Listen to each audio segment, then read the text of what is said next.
So you the boss, boss.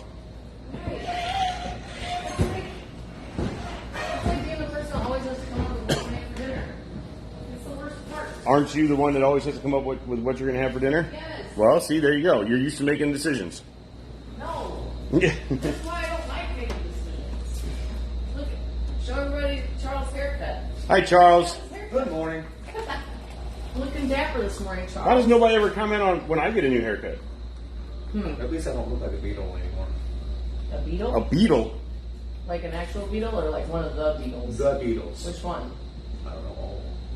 But that's weird. I'm confused. Me too. They all have the same hair. Anyway. Good morning. Good morning. Don Fitz. Yo. What did you do to your thumb, Charles? I decided to put a hedge trimmer on that. Oh. Hey, you trim the hedges, not your nails with a hedge trimmer. Okay, there you go. Learn something new today. Hey, we taught people something. Wow, already? Yep, don't use your hedge trimmer to try to trim your fingernails. Hi, Gordon. Scoot over. Gordon, good morning. Scoot over. Yes, look at you're like Bogarting the whole. No. Bye. See you later. Bye. Have fun, everybody. We'll see you guys later. Don't trip. I'm going home. That would be so funny if you. Oh man, it would be not funny because I have hot coffee and it's Okay, made I mean, deliciously right now. it would be funny while you were falling. 2 business days for my Form 4. Oh man, don't say that out loud. No, I got friends that are still waiting. Yeah. She's gonna pop on here in a minute. Like, wait, what? What the? Anyway, what are we Sorry, talking Dusty, about? you got the slowpoke. Boss? I have made an executive decision that you're going to decide what we talk about. Today, first of all, today is the 20th of May. What the hell? Yeah, Crazy. the year's almost over. Not almost over. Almost halfway over. The school year's almost over, which I cannot believe. And now I have a kindergartner. Luckily, I've already done it once, but My kids, yesterday, Aiden says to me, Cindy and I were talking about jury duty. Because I was supposed to be jury duty this week, and I got postponed to next week. So Aiden heard me say something to her about, no, I don't have to go in this week. It's next week. And Aiden looks at me. He goes, "What? You're off the whole week?" I was like, "No, I don't have to go to jury duty." He's like, "Oh, I was going to say that wouldn't be fair." I'm like, "Wait, well, hold on. You have a week of school left, and you're off for the summer. that's not fair. The summer." You know, I don't shit. think kids should be off for the summer. I think it's. Fred, good morning. I think it you're sets right. a false precedent. I was only off for the summer, well, K through 4, but in 5th grade I went to a cycle school. And To a what? A cycle school. I think that's what they call them. But Psycho school? Yeah, pretty much. That makes sense.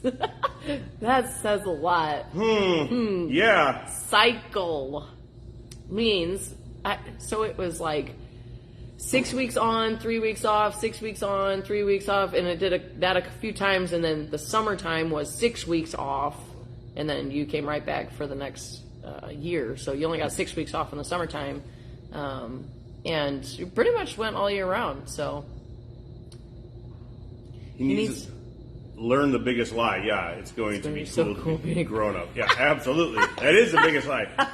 And I've had that discussion with my kids many times. I'm like, do you see how much your mother and I are running around here all the time? Like, this, we stop one thing and go do another, and then we stop that thing and go do another. Last night, we went out for breakfast, me, Vinny, Liz, and then I got home, and it was nonstop till the end of the day. Yep. Like, I'm going one direction, Cindy's going another direction. She goes and picks up some hamburgers and hot dogs and stuff, and we grill, and then it's 8 o'clock, and I'm Bedtime. getting in the shower. Yep. It's crazy. I went to IKEA, and it's almost like Vegas in there.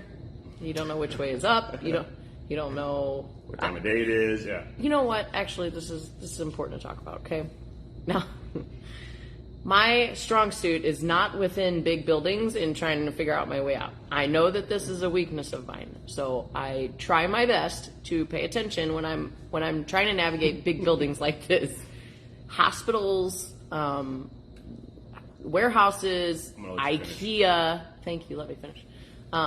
But it is an issue for me. Like I start forgetting which way I came from. I get all turned around, and this is, considering the world that I'm in and the livelihood, I need to understand this better. So, Portal of hell. yeah, the first bullet point. So I've been working on this. Now, yesterday, I'm with my husband. We're going through IKEA, and I'm looking around. And in IKEA, they have little stations set up, and it's set up in like a different configure. You know, whether it's this kitchen or this kitchen or this bedroom or this bedroom, and it looks like a little part of a house. So there's windows in there, but they're fake lit windows. And so we're up on the second floor, and I'm looking around, and I'm talking to my husband saying, all right, I'm trying really hard to, understand the navigation around here. And I said, this would be kind of difficult because there's windows that look like windows, and it's kind of, deceiving. And I said, if there was a panic, it would be difficult to not look towards the windows and think that you have a way out. Hi, Mom. So he said, well, I know a window would not be a good way out because I'm on the second floor. And I'm like, that makes so much sense. It's like just that simple, I know I'm on the second floor. It's just that sense of I know where I'm at in space and time. I know I'm on the second floor, so I can automatically turn it off that I'm looking for a window. And that seems so freaking logical. But I had to make myself think that. Like, it was just, I didn't know what I didn't know. And it seems silly. Why is a second floor window not an okay place to go? Well, maybe not his first choice. Like, rather than looking for stairs, or at least having windows that open, in a building like that where there's lots of people moving around, it's unlikely they're going to have windows that open to the outside. So that would be... Just in generalities, I would not say that. But in a public space, most likely. Yeah.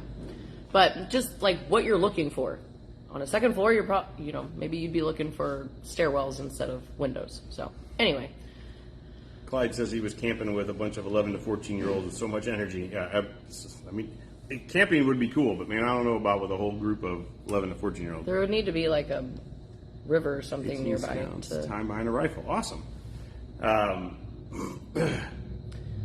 So I was going to mention, I hope you noticed how easy it is to know your way around IKEA.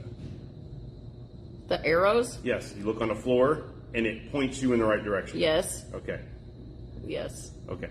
Just making sure. I did see the arrows. But you didn't believe them, or what? Like, I think somebody's playing a game on me. They're trying to get me to go that way, but I'm going to go this way because I'm smart. What do the arrows tell you, Phil? How to get out of there. Is that what they tell you? Yes. How to get through there.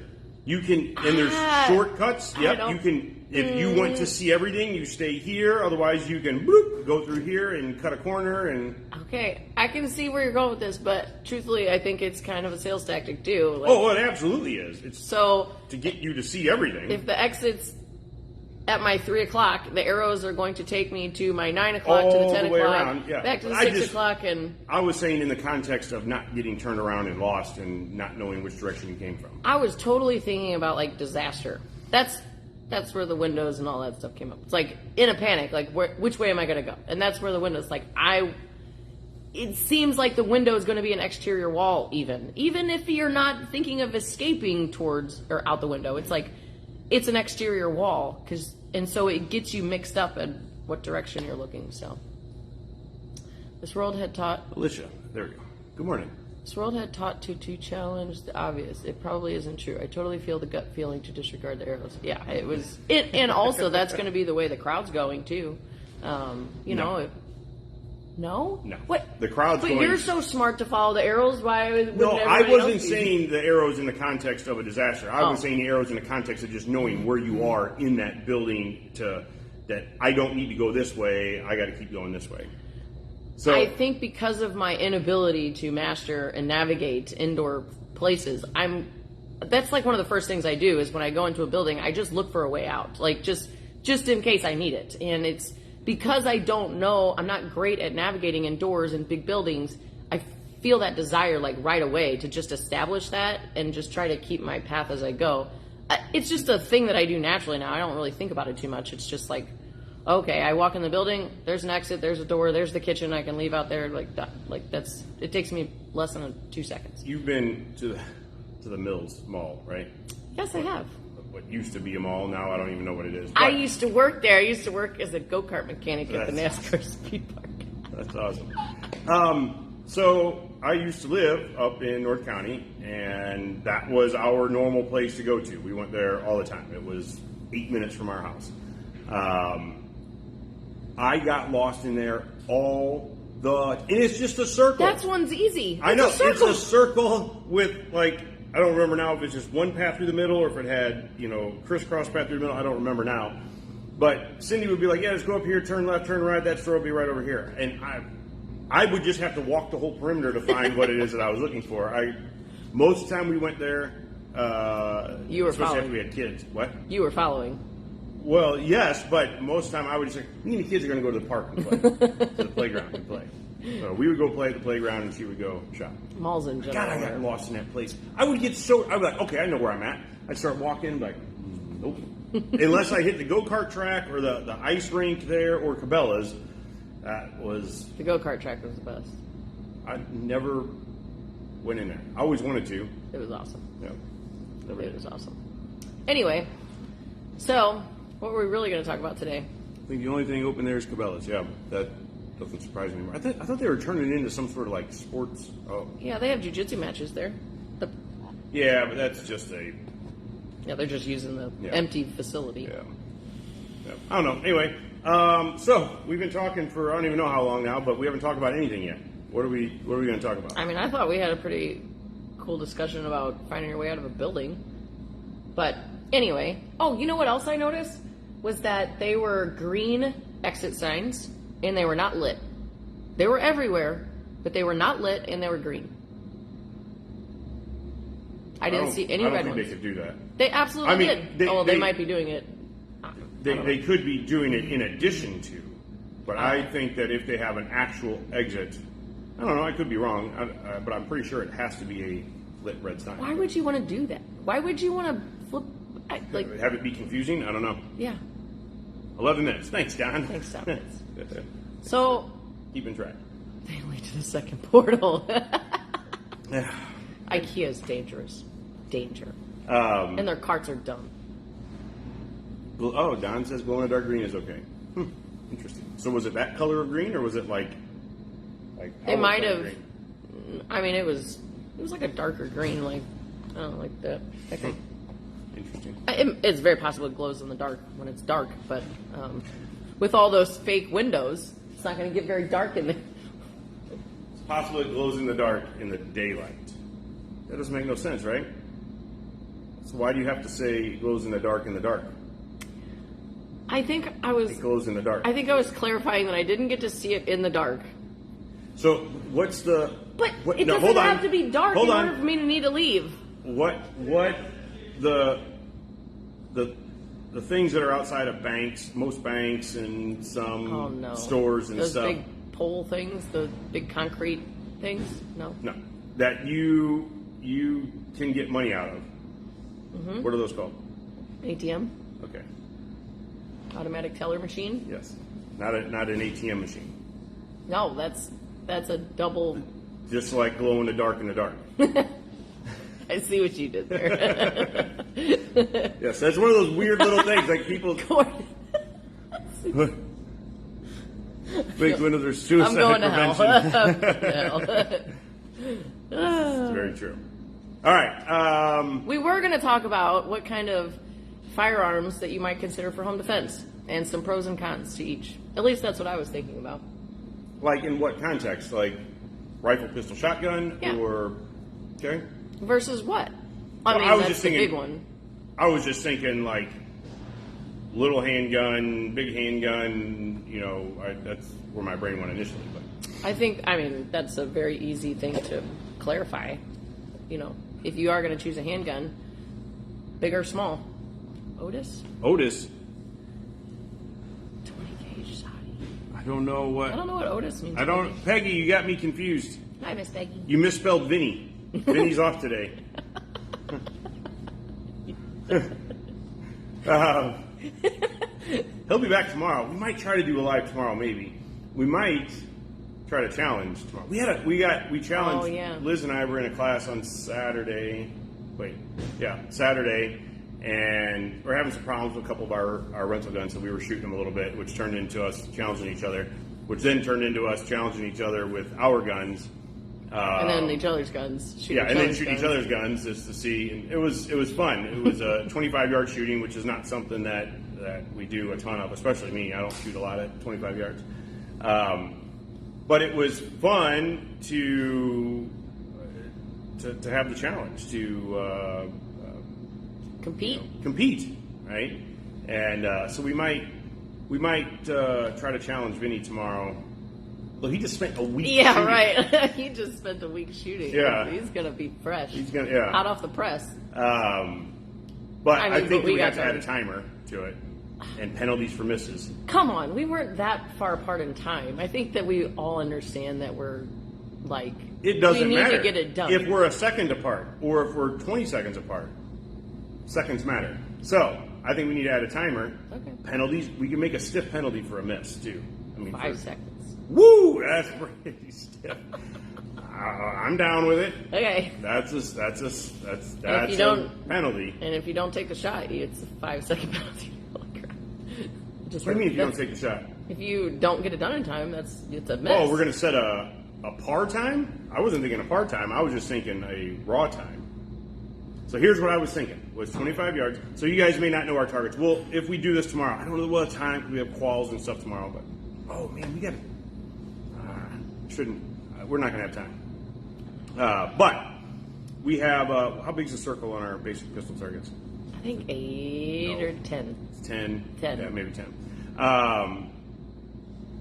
10-inch circle and then 4-inch square. So my thought was 10 rounds at the 10-inch circle, mag change, 10 shots at the 4-inch square, 25 yards on the clock, and then every miss is 5 seconds. I know, I just want to hurt Vinny's feelings. Man.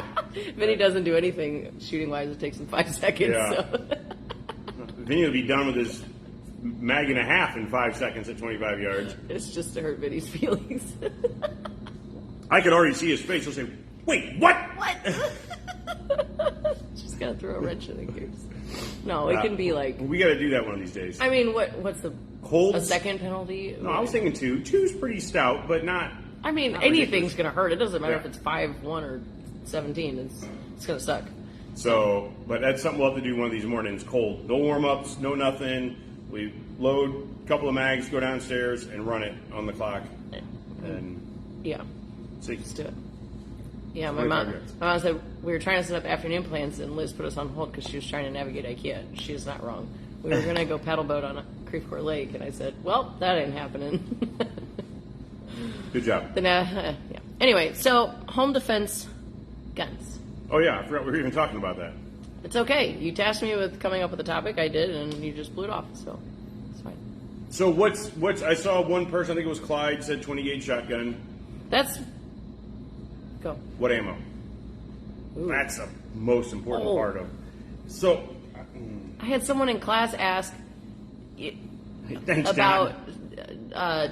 switching, staggering your rounds in your shotgun, having a slug and a buckshot, a slug and a buckshot. I'm like, not unless you live on a lot of property. Yeah, if you lived on a farm or something and you were the only people in the house and you knew it was you and your wife and you knew where you each were going to be And you have bears. and you have bears, then I can maybe see that.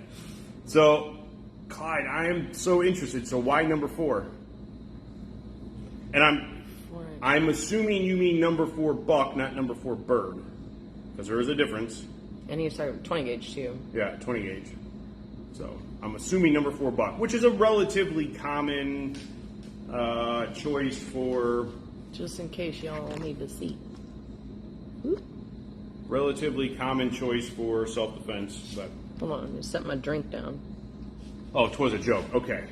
Oh, Right. this is number 4. 20 gauge. 4-inch 9mm with hollow points. Okay.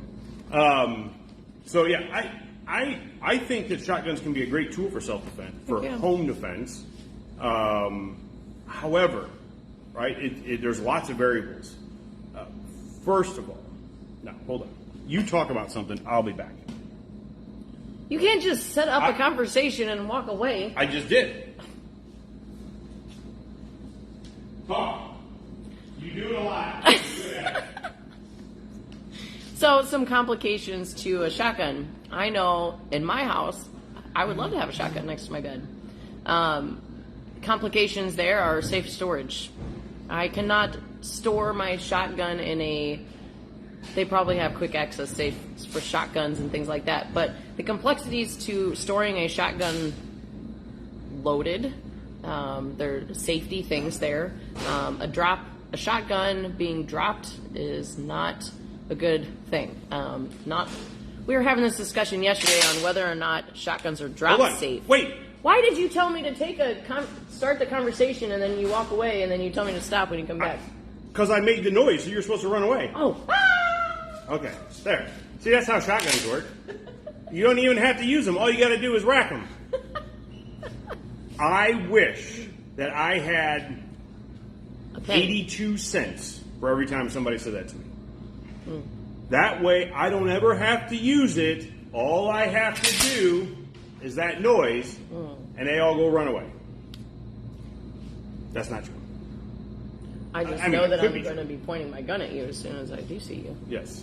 So, if that's your reasoning for having a shotgun for home defense, get over it.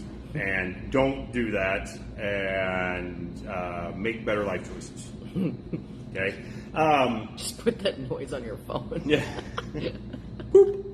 I'm sure you have. I'm sure anybody that works in this store has had people say that. Like, what kind of shotguns do you have for self-defense? Well, we have all these, or for home defense. We have all these shotguns over here, blah, blah, blah.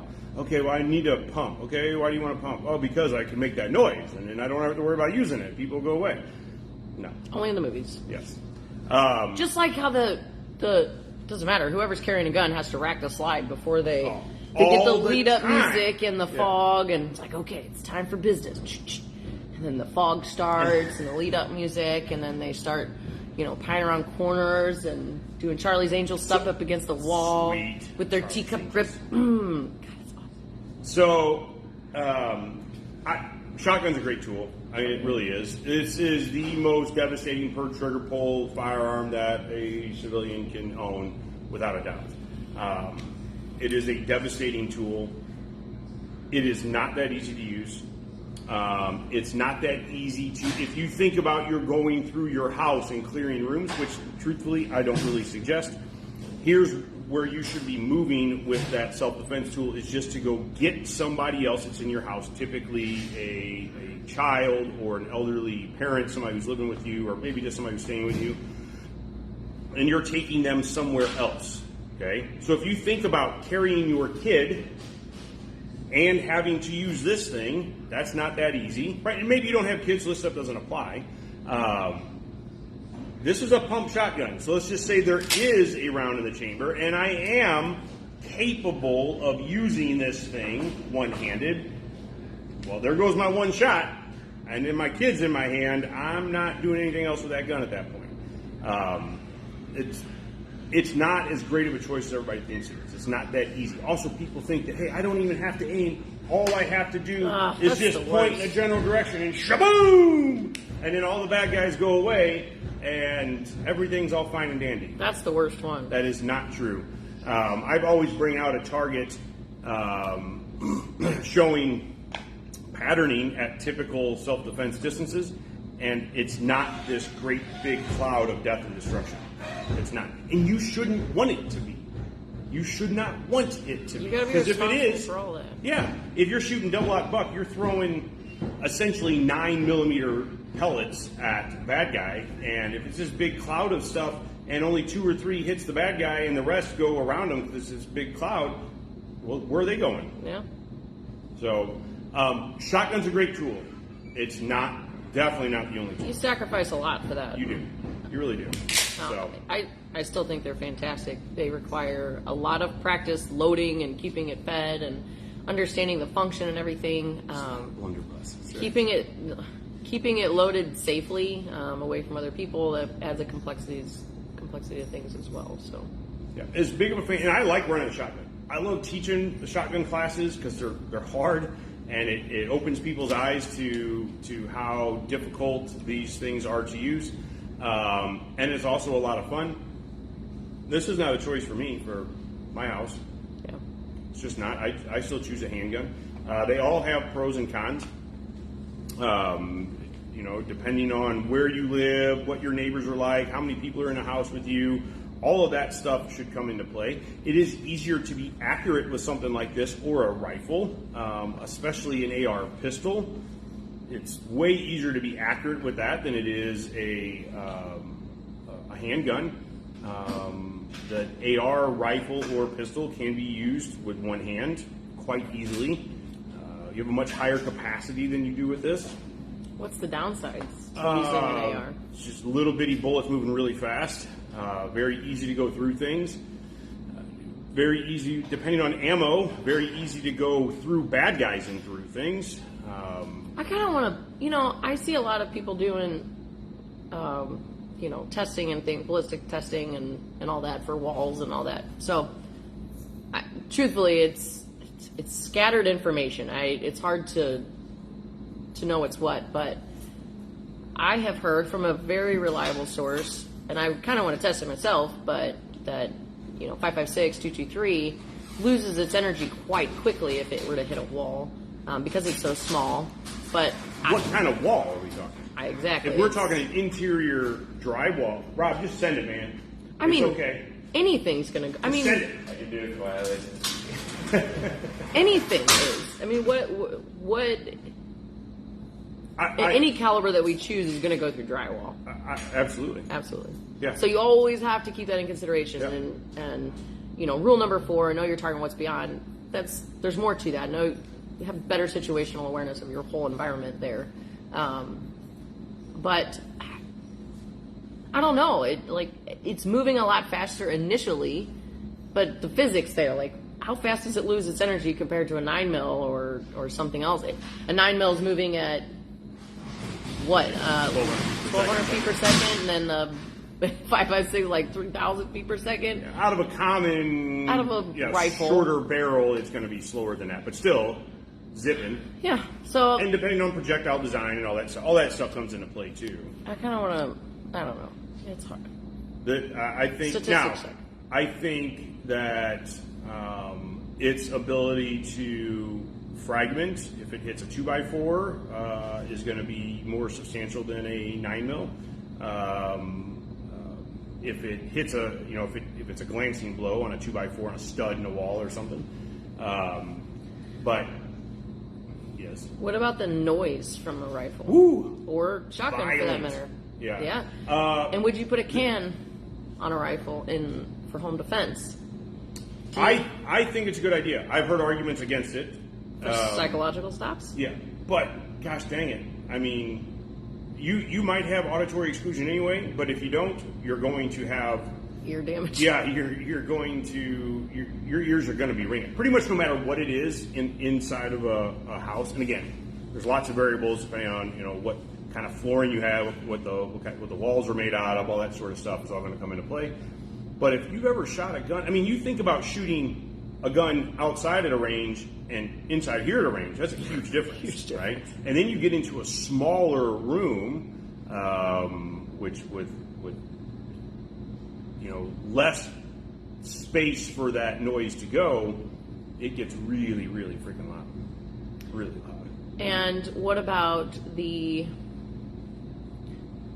So one thing good thing about the noise of a rifle or shotgun is that it's going to be heard a lot further. So your neighbors are going to hear it more likely and maybe call for help for you. Do you think they would?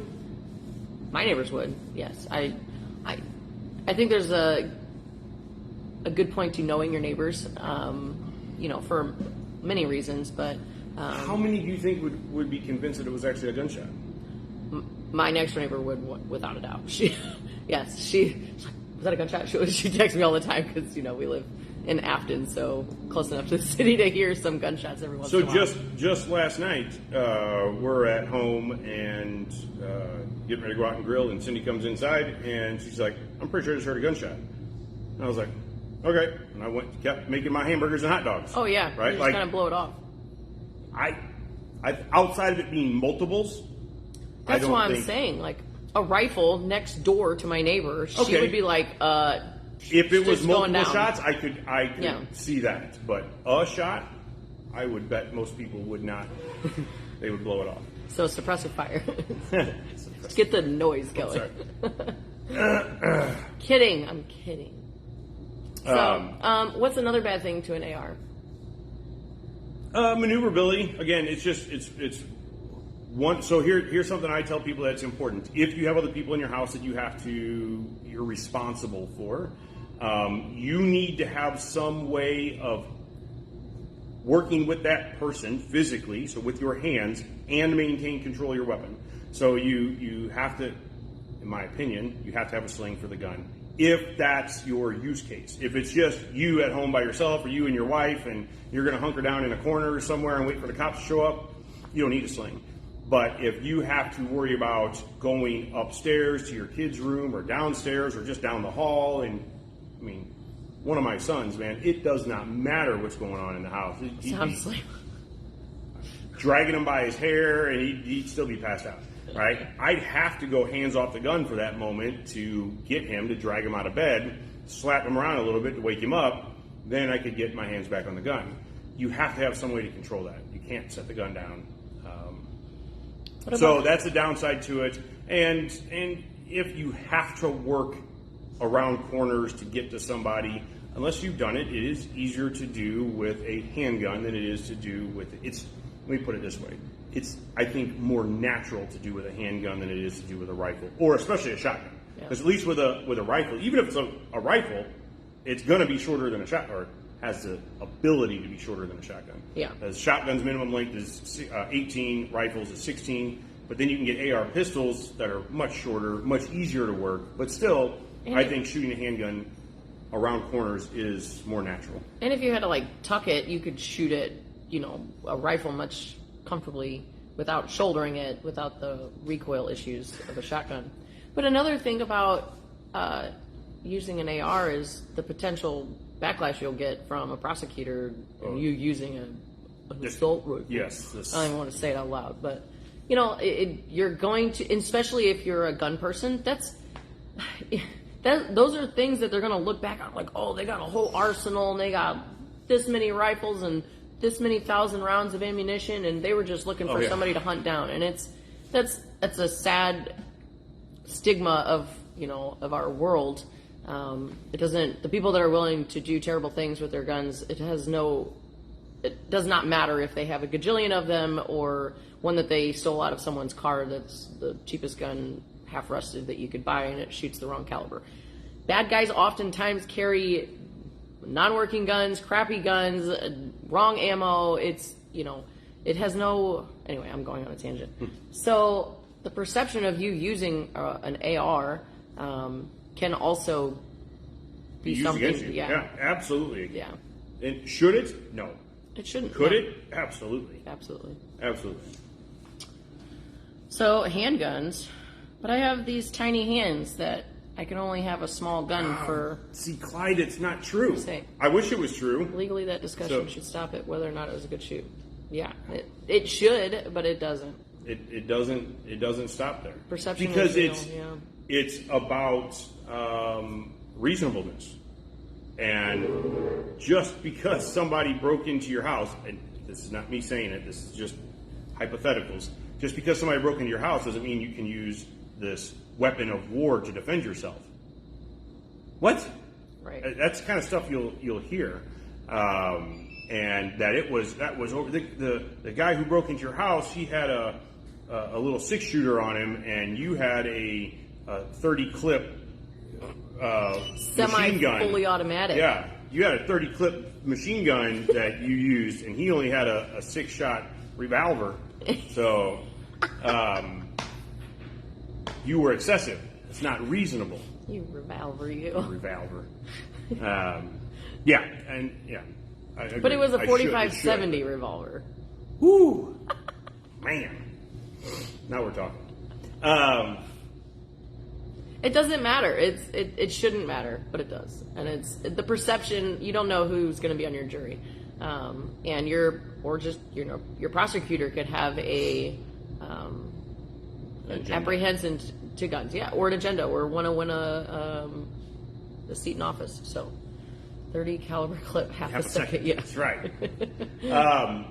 So, dang it, there was something you said that reminded me of another point I wanted to make. The size of a handgun? No, about having many of them. Oh, right? yeah. That, well, obviously, Phil has 5 pistols and 5 rifles. He's just looking for trouble. I also have 16 bicycles. If I mean, like, what is that? Why? Why does it matter? Why does it matter? But it does.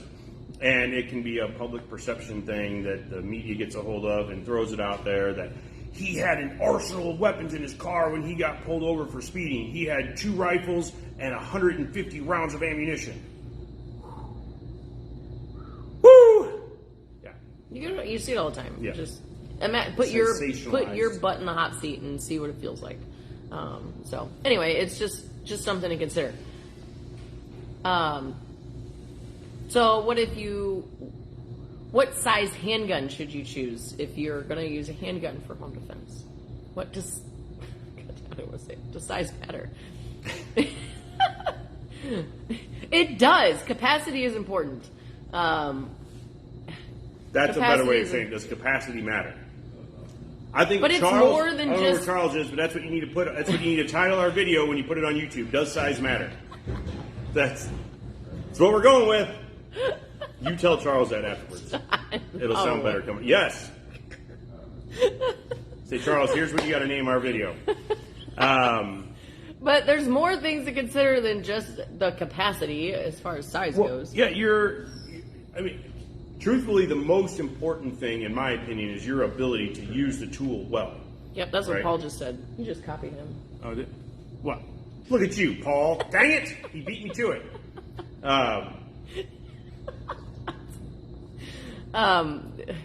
But yeah, what gun you shoot well? Kind of a weird thing, but I've been shooting Shadow, Just which continue down that path. Did I totally up here missed it? No, well, you just said kind of a weird thing, and we're just Going, yeah. Anyway, so I shoot a Shadow Systems, 15 round capacity, but it's a Glock, so it's a bigger gun. And just recently bought a macro, SIG macro, and it's smaller, but it actually has more capacity.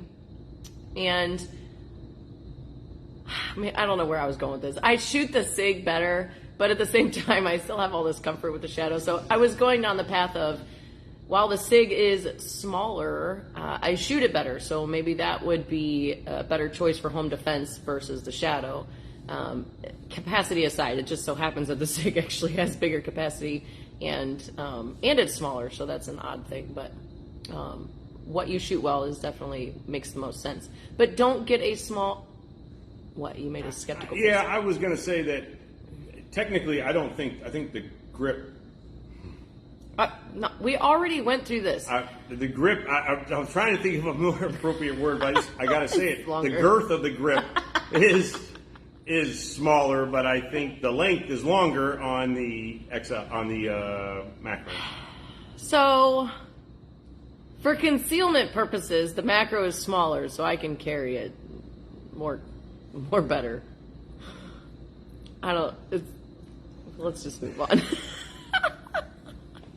So what you're saying is when you put the smaller, skinnier thing in your pants, Oh, jeez. it's easier. So, choose a bigger gun for home defense, but make sure that you shoot it well. Good grief. Sorry, Internet. Sorry. These things happen. And now, yeah, see, now we're talking girth versus length. I can just read it. I don't have to actually say it. Oh, good. Michelle. Michelle! Oh, great. Good morning. We have the best time. Where is Vincent? Yeah. Oh, no. Yeah, that would be bad. Could you imagine? If Vinny was here, he'd be like, oh, goody! Let's talk. Oh, Peggy, you gotta, next time you come dang it. here, you It's gotta almost 9 see o'clock. the calendar above Vinny's desk. Oh, man, it's great. It's a kilt. Vinny has sexy men over his desk in a kilt, just so he can look up under their kilt. Could you imagine if that, you should make a calendar like that. It's like one of the... It's like a What are the 3D little, what are those pop-up books? There's got to be one. Somebody find me a 3D. Maybe not. No, Don't do that. Oh my God. Look at Peggy. Poor Peggy. Sorry, Michelle. Woo. Anyway, so capacity is important, and your ability to shoot it is important. Your training with it is important. Train with it so you can use it reliably. That's the biggest thing. That's all. Is that the biggest, or is it the? So, I don't know. Do we have time to change subjects? What are we changing subject? I don't know. Yeah, sure. What do we Okay, got? so we talked. It's so get a grip on what, Maggie? Come on.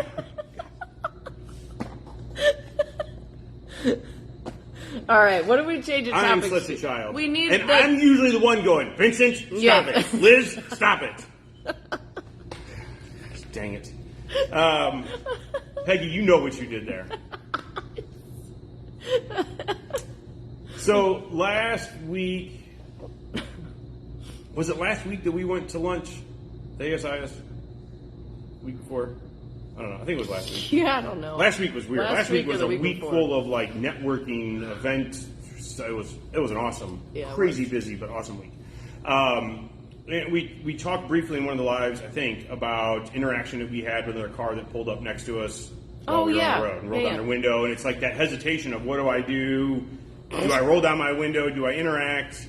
I forgot your mom was on here. I got in trouble. Yeah. We just need your mom on here. Yeah. Vinny's mom's on here. That's true. My mom used to watch every once in a while, but she got tired of me. I can understand. Huh? Nothing. Okay.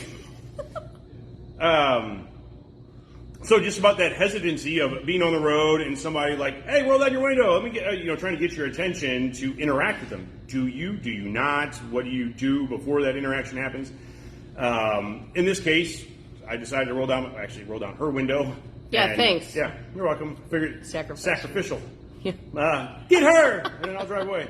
That's messed up.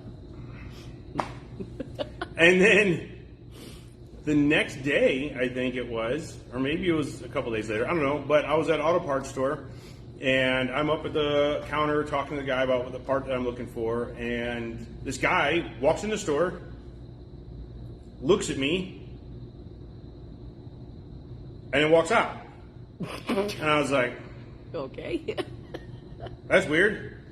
Finished doing what I'm doing at the parts counter. As I'm walking outside, I can see the guy standing in front of his car. And he's parked like 3 spots away from me. Like just standing there? Just standing there. Like- He's like, his door's open. Okay, his driver door is open. And he's standing there like kind of in the crook between the A-pillar and the door. And looking at the front door of the auto parts store that I was at. And I like hesitated to walk out there. Like, what's going to happen? Like, is this guy we're going to have an interaction? Is he going to throw something at me? Is he going to pull out his bazooka? I don't know. But so I paused for a second, thought about it, and like, okay, I'm just going to go out the door and make my way towards my car. I had to go out and go right to go to him, or go left to go to my car. So I go out, I start going left, and then he starts interacting with me. Hey. So I turn around, and he just wanted to talk to me about my truck. Because this guy's Getting ready to retire. He's He's in his 60s. He's always had company cars. He's never bought a car. He's like, I really love the 4Runners. I really want a 5th gen like what you got. I don't want that new 6th gen crap with the freaking stupid 4-cylinder turbo, blah, blah, blah, blah, blah. And then so at that point, I'm like, okay, he's legitimately talking to me, and I kind of calmed down. But it was weird to begin with. Sure. And it reminded me of a conversation that you and I had, it might have even been last week, I don't know, just about setting boundaries. And like, for me, this is going to sound weird saying, hi, Vincent. Hi, Vinny. Oh, man, you missed all the fun. You missed all the fun. Should have been here. For me, that boundary can be set a little bit easier just because of my presence. Right? And your voice. I'm a bigger person than you are. But we got talking about you or just women in general, really anybody, like setting a boundary and then somebody walking past it. And then you set that boundary and then somebody walks past it. At what point do you be like, hey! You know, my wife had this happen to her, I guess just this week. Maybe it was even this weekend. Really? Where she's walking through a store and this person was trying, I don't remember if they're trying to sell her something. I don't remember what it was, but she kept saying, no, I'm good, and trying to walk away. And no, but come here. And no, I'm good. No, but so how can, it was somebody who worked in the store. It was somebody who worked in the store that she was at. Like, how can I help you? We're good. I already know I know where everything is. I shop here all the time. Okay. Well, I'm the expert here. What can I help you with? Nothing. I'm good. I know I'm just going to walk around, check out some other stuff, but I know what I'm here for. But I'm the expert. Why don't you just ask me? And just kept on. And finally she was like, I am fine. And walked away. Go away. You know, and at what point do you, that's tough. So that is tough. I think that level of like assertive talking to set the boundary definitely can help. But I mean, like, you be nice to people at first, and it's like, my wife is not good at that. She's very sweet. My husband's not either. Like when we walk past the AT&T people at Costco or something, you know, they'll ask like, "Oh, what provider do you have?" And he'll answer them. I'm like, it's like, "Hey, have a great day," and just keep walking. Walk on. But I think when someone's that persistent, you know, at some point you got to, you know, set that boundary. And I think it does depend on, you know, who it is. Yeah, the circumstance and all that, you know, the totality of everything that's going on definitely comes into play. There was... Can I ask you something real quick? Yes, I'm trying to think of a thought, but go ahead and say it. It'll come to me. If you're at home, the whole family's at home, and knock on the door, you're not expecting anybody, what do you do? It depends, but first off, are the kids home? What's the dog doing? I pay a lot of attention to my dog because my dog is pretty... Mine don't matter because mine hides. Yeah. Well, if my dog, he's got a perfect little table to perch himself up in front of my bay window so he can stick his head out the bay window right in front of the door. It's awesome. It is awesome. Because he will bark, and I always reward him for barking at people that are not supposed to be at my door because I want them to see my dog and all this other stuff. So I will pay attention to their reaction to him. I also have a way to talk through my doorbell.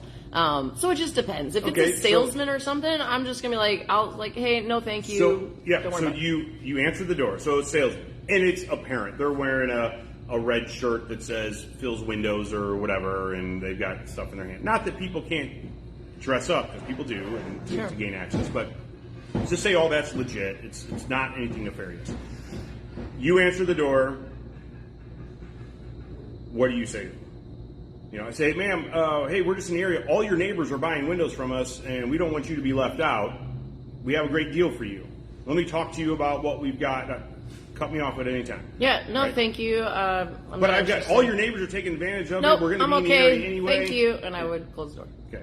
Especially if you started talking over me, because then you're already telling me you don't regard me, you don't respect me at all. So, I had it happen just this.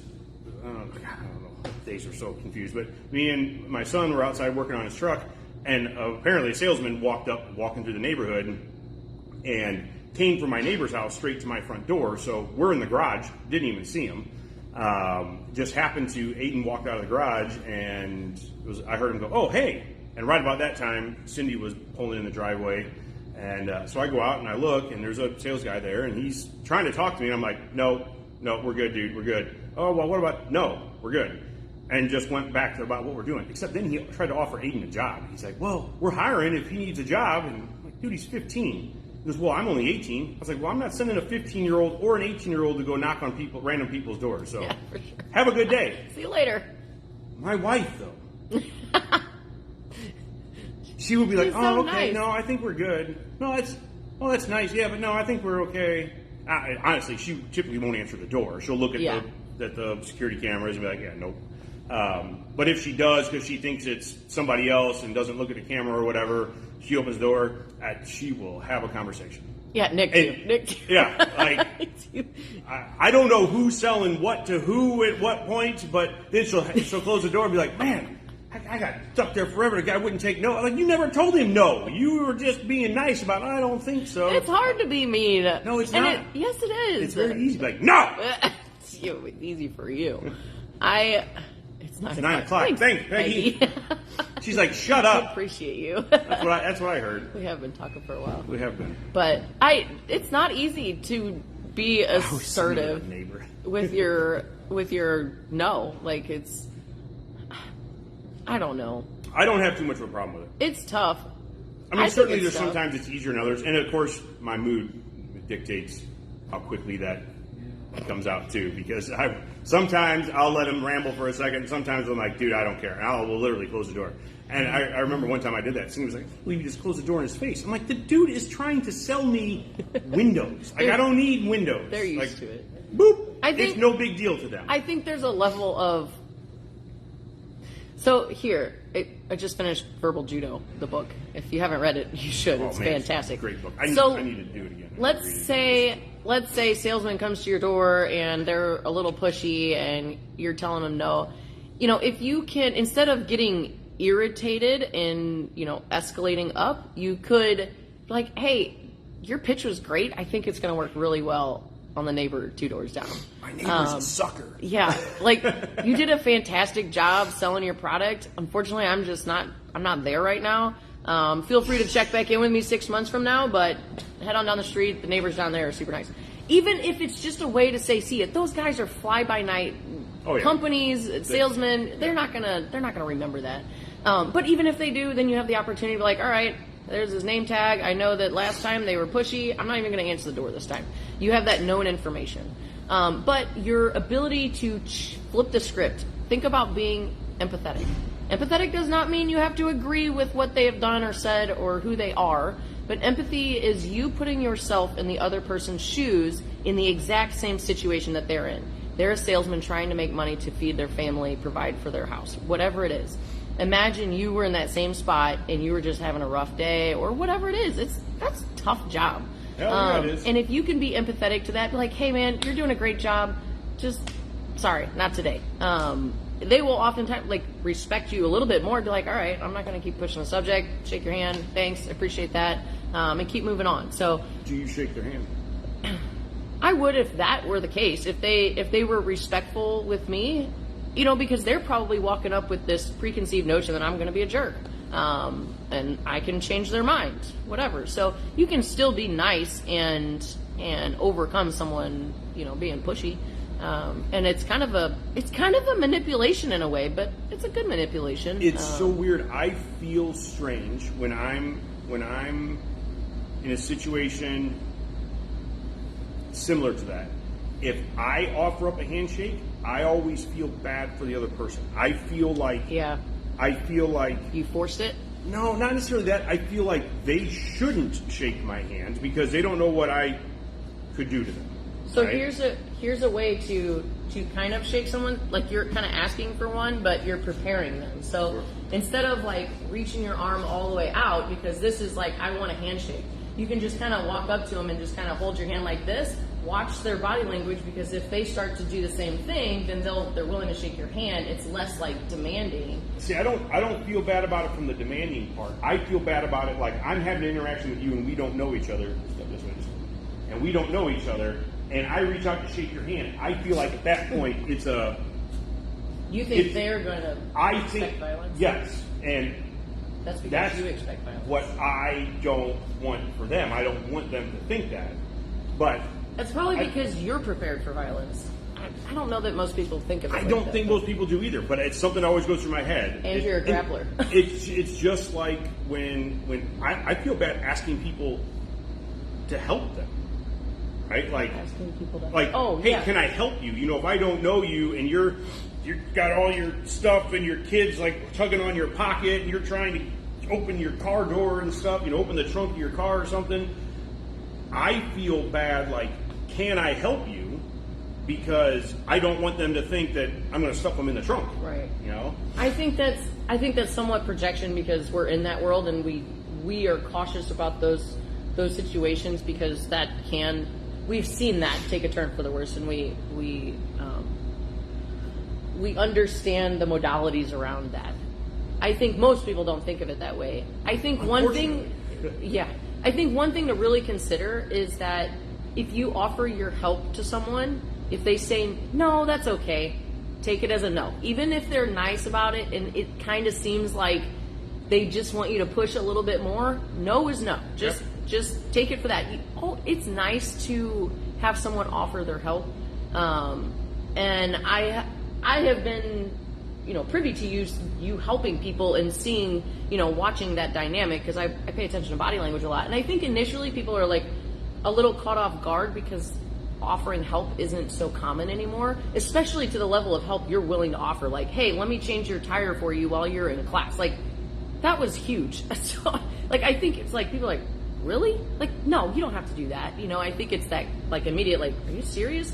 But I think if you stop when someone says no, like if you see this woman trying to get groceries or balloons in her car, like that story you've told, and they're like, no, I got it.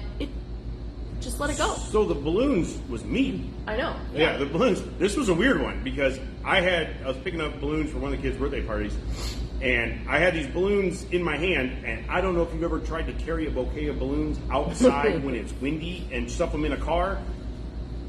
It's like impossible. Well, I couldn't even get in my car. I had a hold of these balloons, okay? My keys were in my pocket, and I couldn't open the door. And I was like, I don't remember why I couldn't let go with one hand for whatever reason. I don't know if it was two different things. I can't remember what the details were.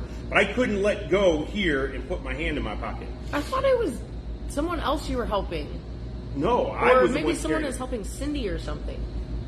No, the story that I'm talking about right now is me trying to put balloons in the car. And I had to ask a lady. Oh, that's what She it was. asked me if I wanted help, and I was like, yes, but you either have to reach in my pocket That's and right. get my keys, which is a little weird, or you can take these balloons.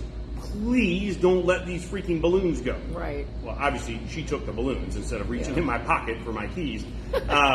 And it was nerve-wracking because I had a little kid relying on these things, more importantly, my wife relying on these things to show up. Right. So I could get in my pocket, open my car door, and then stuff the things in there. Peggy, you let Someone in your pocket. Sacred. This has been a great live show. Man, But, oh man. Offer your help. I think it's nice. Be a good person, Yeah, for sure. definitely be a good person. I always, when I ask, I try to ask from a distance. You Yeah. know, like if hey ma'am, do you need a hand with that? And if they say no, cool, I go on. I'm not gonna. Are you sure? I'm happy to help. While you're closing the distance? Yeah, at that point, that's creepy. If somebody's doing that, if I ask her if she needs help and she says no, and I'm like, no, come on, just let me carry that for you. No, I got it. No, come on, that's bad. Yeah, and then I relinquish, and then you're like, hey, let's go get some Yep. dinner. I just helped you put all that stuff in Yeah. the car, and now you owe me dinner. So, like, it just can keep going. So, Don't do that. don't do that. Don't be a creep either. Yeah. Don't force your help on somebody. If somebody wants help, fine. Give one more quick example of that, and then I'm done. We gotta go. Peggy, we're not teaching today, but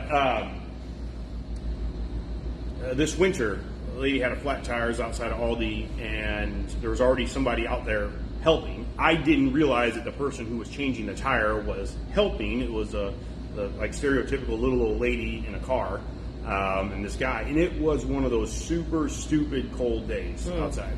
And he's out there in jeans and a sweatshirt or something, not a coat, no hat, no gloves, and it was stupid cold. And even him, I asked from a distance, like, hey man, do you need a hand? He's like, no, I got it.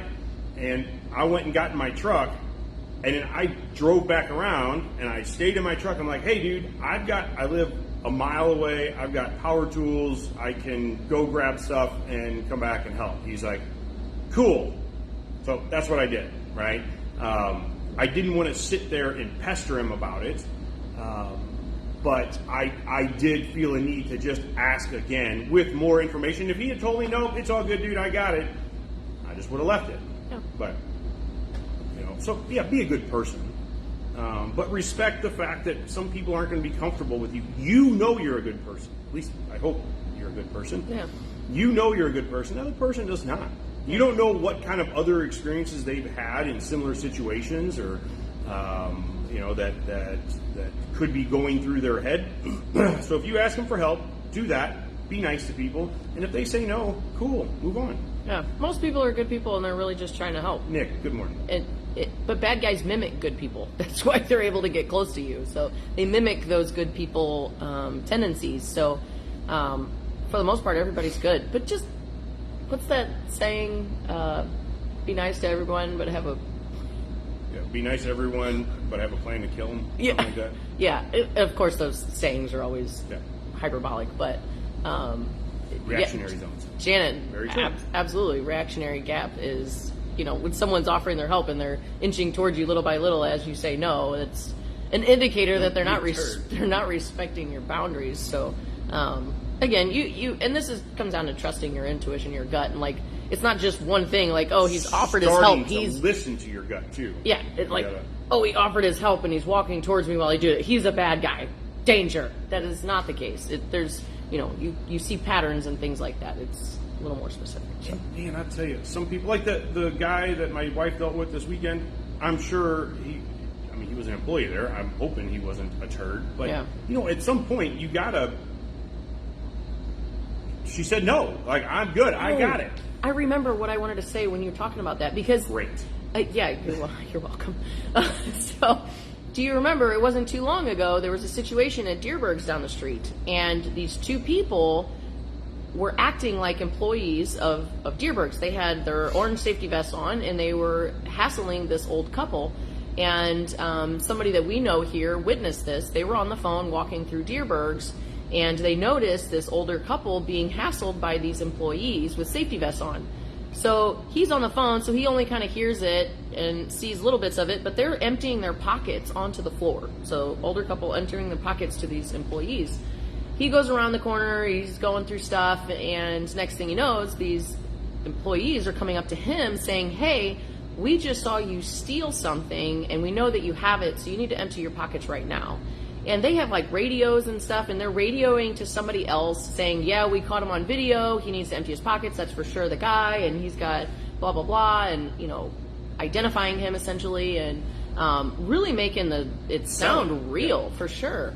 And, he ended up saying, no, I don't believe you, and I don't remember the specifics after that. He called the store manager, 911 or something, and turns out the authorities had already kind of had their eyes on them, but they had gone to a couple other places. To Target and Walmart and a few other stores that were doing the same. It was kids playing a joke. Yeah, they were hassling people and getting them to think that they had stolen something. I don't know if they were stealing from them in that moment or just playing a prank. Videos. Yeah, they were just playing a prank. Yeah. Oh, that's what it was. He looked down the aisle when he was being hassled and he saw somebody filming him. So from around the corner. He said, piss off, and he went and told the store manager and called cops. So give Peggy an answer. Shoot first, ask questions later. My dad used to say this. No, terrible idea. Don't do that. Common misconception. Yes. But that the general big picture of that is shoot first, ask questions later. That's like asking for forgiveness after the fact. But when you murder someone, there's no real forgiveness for that. And I just want to be clear. Sometimes there's no time for talking if you're in a life or death situation. Yeah. So it's not about like, hey, buddy, are you really going to stab me with that knife? Like, just to be clear, I'm not breaking down the sentence by bit. But to make a gross decision to use lethal force without questioning the situation is what I would deter, for sure. And that's, again, it's a common thing. Another one is I'd rather be judged by 12 than carried by 6. Yeah, we talked about that a lot. If you expect to go home to your family and that's your goal in the first place, you'll be in jail, and that's no better. In fact, that could be worse. Like, think of, if you die, you got a life insurance policy. If you're in jail, your life insurance policy is paying to pay off your second mortgage, to pay off your legal bills, and to help sustain your family through all the legal. It's bad. Don't do that. So. Yeah. That every time I see that statement, it's cringy to me, and I understand the big picture of it, but if you really think about that, that's a bad mentality to have. I understand that it seems like an easy thing to say that makes sense. Like, well, I'd rather be alive than dead. That's what you're saying. Would you? I mean, maybe. Yeah. It's just removing your responsibility from the consequence the of using a firearm, and that's a big responsibility. So. I was like, where are you going? We gotta go. Okay. It's like 10:30. It is not 10:30. It's 9:15. It's 9:15. And I have a shotgun. So we're gonna go shoot boomsticks. Man, it smells good. Love shotguns. Yeah. Yes, I just sniffed the shotgun. Doesn't even surprise me. That's it for us for today. We went from having nothing to talk about to talking for I don't even know how long. How long have we been talking? A long time. And I'm sure you guys are tired of listening to us. We're going to go away. 14803 Manchester Road in beautiful Baldwin, Missouri, 10 to 8, Monday through Friday, Saturday 9 to 6, Sunday 10 to 6. If you need something, come see us. Have a great day. Be safe. Stay safe. Be nice to one another. We'll catch you soon. Later.